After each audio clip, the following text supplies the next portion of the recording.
मित्रों, जय श्री कृष्णा। जैसा कि आप जानते हैं कि महाभारत युद्ध में भगवान श्री कृष्ण अर्जुन के सारथी बने थे। युद्ध में जब अर्जुन ने सामने देखा कि सामने शत्रु और कोई नहीं बल्कि सब उनके के परिवार के ही लोग खड़े हैं, तब अर्जुन के पैर लड़खड़ा गए कि ये तो मेरे अपने ही परिवार के हैं, मैं इन पर बाण कैसे चलाऊं, कैसे युद्ध करूं। उस समय कुरुक्षेत्र के मैदान महाभारत में भगवान श्री कृष्ण ने अर्जुन को गीता के उपदेश दिए थे और अर्जुन को सत्य का ज्ञान करवाया था। भगवान श्री कृष्ण के द्वारा बोले गए अनमोल वचन आज भी लोगों के जीवन में लागू होते हैं।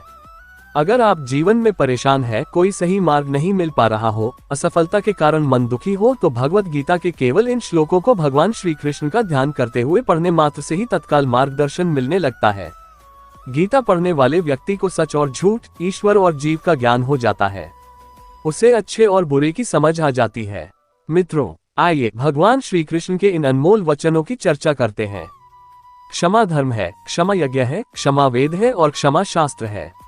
जो इस प्रकार जानता है वह सब कुछ क्षमा करने योग्य हो जाता है। अमृत और मृत्यु दोनों इस शरीर में ही स्थित हैं। मनुष्य मोह से मृत्यु को और सत्य से अमृत को प्राप्त होता है। अपनी प्रभुता के लिए चाहे जितने उपाय किए जाएं, परंतु परिश्रम के बिना संसार में सब फीका है। जो मनुष्य नाश होने वाले सब प्राणियों में समभाव से रहने वाले अविनाशी परमेश्वर को देखता है, वही सत्य को देखता है। जो सज्जनता का अतिक्रमण करता है उसकी आयु, संपत्ति, यश, धर्म, पुण्य, आशीष, श्रेय नष्ट हो जाते हैं।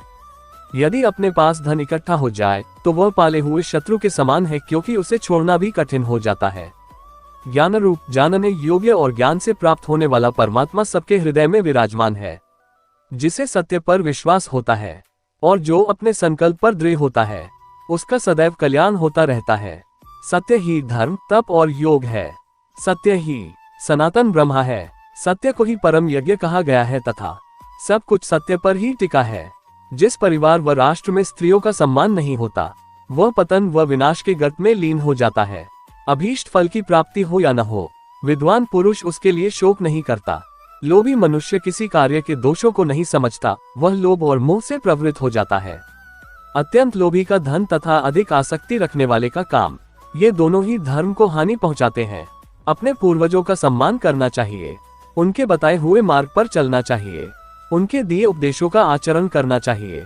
गहरे जल से भरी हुई नदियां समुद्र में मिल जाती हैं, परंतु जैसे उनके जल से समुद्र तृप्त नहीं होता, उस प्रकार चाहे जितना धन प्राप्त हो जाए पर लोभी तृप्त नहीं होता।